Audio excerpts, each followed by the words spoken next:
Bonjour, aujourd'hui en fait je vais vous expliquer les différents types de tournois qui existent. Il faut concevoir les choses qui sont les plus simples. En fait, chaque semaine normalement dans les Duelist Center il y a ce qu'on appelle des locaux, et là c'est très bien pour commencer, c'est comme ça notamment, enfin moi j'ai pas commencé comme ça parce qu'à l'époque j'avais qu'internet, mais après parfois ça m'arrivait d'aller dans certains locaux, et donc en fait vous allez toutes les semaines dans un Duelist Center, et normalement ils organisent des tournois le samedi ou le dimanche, ça permet de vous entraîner, pouvoir playtest, faire des échanges, trouver les cartes qui vous manquent, etc.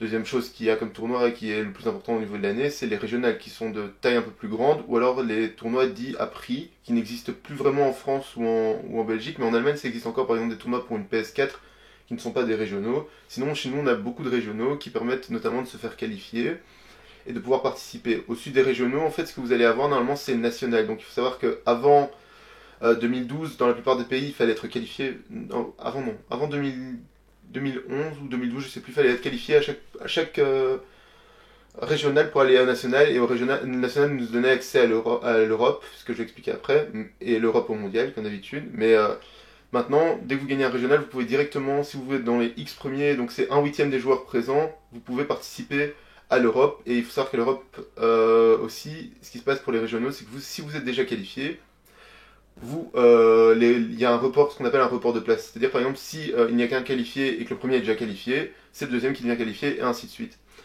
Après ce qui se passe c'est qu'évidemment il y a les nationaux où c'est le même qualifié, donc c'est le même système, c'est 1/8 des qualifiés qui est qualifié pour l'Europe, sauf que les prix sont beaucoup plus importants, et vous avez notamment les fameuses prize cards qui sont données pour le vainqueur et le deuxième en France, et chez nous c'est que pour le premier.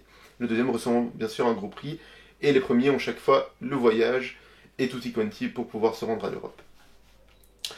L'Européenne, donc ça c'est vraiment un tournoi qui est souvent le plus important de l'année pour la plupart des joueurs, parce qu'au-dessus c'est vraiment très difficile d'accéder, donc il faut savoir que déjà il n'y a que le top 4, plus le premier en points, aujourd'hui maintenant, de l'Europe, le premier en points non, le top 2 seulement de l'Europe, maintenant c'est juste.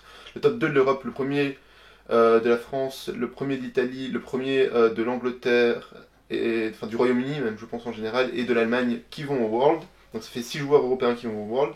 Mais sinon en fait il faut savoir que c'est le plus gros tournoi avec les plus gros prizes, c'est-à-dire que le top 64 reçoit déjà un tapis qui vaut extrêmement cher en plus des lots de base, et le top 32 reçoit une prize card plus le tapis, et plus vous montez évidemment, plus les lots deviennent importants, jusqu'à les premiers qui gagnent jusqu'à 2 prize cards, des iPads et ainsi de suite.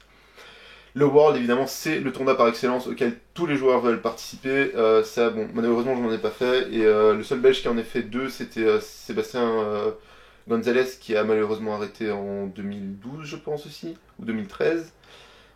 Non, il a arrêté en 2014, excusez-moi, il a encore joué quelqu'un. Mais lui, donc en fait, c'était des tournois exceptionnels parce que déjà vous avez un voyage qui est payé, un city trip qui est soit en Europe si vous n'avez pas de chance, mais normalement vous allez aux USA ou au Japon. Il faut savoir que de notre côté, Abiscorp organise ça très très bien, ces road trips, parce qu'ils permettent par exemple, ils avaient été à Disney World quand Sébastien avait été, et au Japon ils avaient fait les voyages, etc.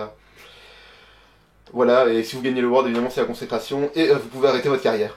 Ce qui existe maintenant aussi à côté, c'est qu'avant ça s'appelait les Showdown, et donc c'était en fait, si vous voulez, une sorte de tournoi qui s'arrêtait seulement à l'Europe, et qui était un tournoi pour compléter l'extra-saison, parce que sinon entre les deux, chaque année entre les nationaux et le mondial, il y avait quasi rien. Donc ce qu'on fait c'est que vers mi-septembre, mi-octobre maintenant, on a une sorte de nouvelle genre de tournoi. Donc avant c'était juste 4 pays, Italie, Allemagne, avec Autriche, Suisse de mémoire, et France-Belgique. ouais, France-Belgique, c'est ça, mais seulement le bas. Et donc vous pouvez vous qualifier pour un tournoi qui avait lieu à Paris, donc il fallait être qualifié. Si vous gagnez les 4 premiers, allez. Et donc ça je l'ai fait une fois, mais après que je l'ai fait, ça n'a plus jamais été refait. Et maintenant ça a été remplacé par ce qu'on appelle les LLDS. Donc avant c'était des tournois qui s'arrêtaient au niveau national, et maintenant ce qu'ils ont décidé c'est de faire un voyage jusqu'au YCS suivant, et le vendredi il y a un tournoi pour déterminer finalement qui gagne ce tournoi qui est le LLDS au niveau national. Donc qu'est-ce qu'un YCS? C'est une sorte de, comment on pourrait définir ça, une sorte de régional finalement au niveau européen. Donc c'est-à-dire que ça va être une sorte de grands tournois comme il y a les PPTQ par exemple à Magic. Donc c'est-à-dire que c'est des tournois qui vont ressembler jusqu'à 1400, 1500, voire 1600, enfin on espère cette année 1600 joueurs, mais je pense que le plus gros qui a été aux États-Unis était déjà à dépasser ça, était un world record à l'époque, et c'était Dark World qui avait gagné, donc ça vous pouvez aller certainement checker les nombres. Donc, parce que je sais que c'est le seul YCS que Dark World a gagné, donc si vous tapez Dark World YCS, vous trouvez quel YCS c'est.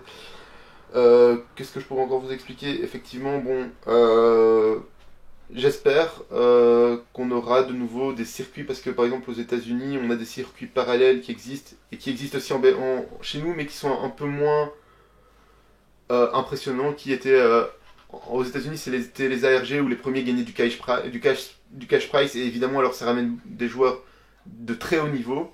Chez nous, on a les CCG qui sont extrêmement bien organisés. Il faut avouer qu'ils font de très bon travail, notamment avec la vulgarisation du Yu-Gi-Oh! En passant par des chaînes, parce que c'est une team en fait qui est sponsorisée, qui s'est mis à faire finalement des sortes de tournois dérivés, des produits dérivés tels que des dés, etc. et qui organise ses propres tournois comme Hyper Deck le fait pour Magic par exemple, c'est simple. Donc voilà, je pense que je vous ai tout expliqué. Si jamais vous avez des questions supplémentaires, n'hésitez pas à les envoyer à la chaîne. Je me ferai un plaisir de vous répondre et on mettra ça dans les commentaires et on complétera s'il faut avec une nouvelle vidéo. Merci, au revoir.